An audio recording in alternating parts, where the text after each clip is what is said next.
만약 한겨울 산속에서 시신이 발견됐는데 그 사람이 신발도 신지 않은 채 눈밭을 몇 킬로미터나 걸어갔다면 믿으시겠습니까? 그것도 영하 30도가 넘는 날씨였거든요. 그런데 더 이상한 건 그게 한 사람이 아니라는 겁니다. 발견된 사람들 대부분이 제대로 옷도 입지 못한 상태였습니다. 누군가는 양말만 신고 있었고 누군가는 맨발이었습니다. 마치 무언가를 피해 급하게 도망친 사람들처럼 말이죠. 그리고 구조대는 곧 더 충격적인 사실을 발견하게 됩니다. 텐트가 안쪽에서 찢겨 있었던 겁니다. 누군가 밖에서 공격한 흔적은 없었습니다. 그런데도 사람들은 한밤중에 텐트를 찢고 뛰쳐나갔거든요. 도대체 무엇이 이들을 그렇게 만들었던 걸까요? 1959년 1월 러시아 우랄산맥 젊은 대학생들과 숙련된 등산가들로 이루어진 9명의 탐험대가 출발합니다. 이들은 모두 경험이 풍부했습니다. 초보자가 아니었죠. 악천후 속에서도 살아남는 방법을 알고 있었고 위험한 산행 경험도 많았습니다. 그래서 아무도 걱정하지 않았습니다. 며칠 뒤면 무사히 돌아올 거라고 생각했거든요. 하지만 그들은 돌아오지 않았습니다. 그리고 며칠이 지나도 아무 소식이 없었습니다. 처음엔 단순한 지연이라고 생각했습니다. 산에서는 흔한 일이었거든요. 날씨가 나빠질 수도 있고 예정보다 늦어질 수도 있습니다. 하지만 시간이 계속 흐르자 분위기가 달라지기 시작합니다. 가족들은 불안해집니다. 학교도 불안해집니다. 결국 구조대가 투입됩니다. 그리고 며칠 뒤 눈 덮인 산비탈에서 텐트 하나가 발견됩니다. 그런데 구조대원들은 텐트를 본 순간 이상함을 느꼈다고 합니다. 뭔가 정상이 아니었거든요. 텐트는 무너져 있었습니다. 눈에 덮여 있었습니다. 그런데 자세히 살펴보니 칼로 찢긴 흔적이 보입니다. 그것도 밖이 아니라 안쪽에서 말이죠. 순간 구조대는 당황합니다. 왜냐하면 정상적인 사람이라면 출입구로 나오면 되기 때문입니다. 굳이 텐트를 찢을 이유가 없거든요. 그것도 한겨울 폭설 속에서 말입니다.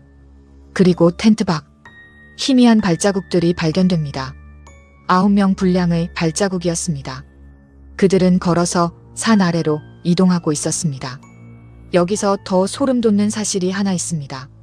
발자국에 신발 자국이 거의 없었던 거죠. 맨발, 양말, 속옷 차림, 믿기 힘든 흔적들이 이어집니다. 마치 누군가가 급하게 도망친 것처럼 말입니다. 구조대는 발자국을 따라가기 시작합니다. 그리고 얼마 후 숲 가장자리에서 첫 번째 시신 두 구를 발견합니다. 두 사람은 작은 불을 피운 흔적 근처에 있었습니다. 하지만 이미 숨진 상태였죠. 그들의 옷차림은 너무나 초라했습니다. 혹독한 추위를 견딜 수 없는 수준이었거든요. 도대체 왜 그렇게 입고 있었던 걸까요? 왜 한밤중에 텐트를 떠났던 걸까요? 그 질문에 답할 수 있는 사람은 아무도 없었습니다.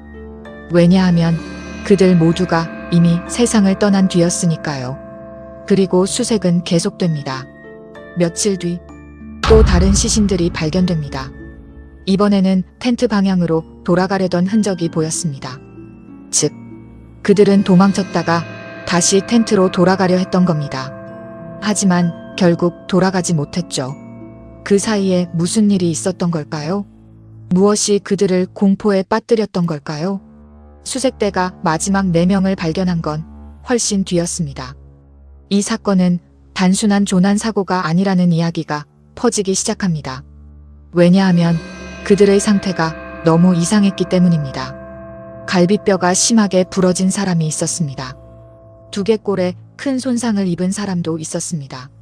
그런데 외부 상처는 거의 없었거든요. 마치 엄청난 힘이 몸 안쪽을 짓눌러버린 것 같은 모습이었습니다. 당시 수사관들조차 이해하지 못했습니다. 사람이 저렇게 다칠 수 있는 이유를 말이죠.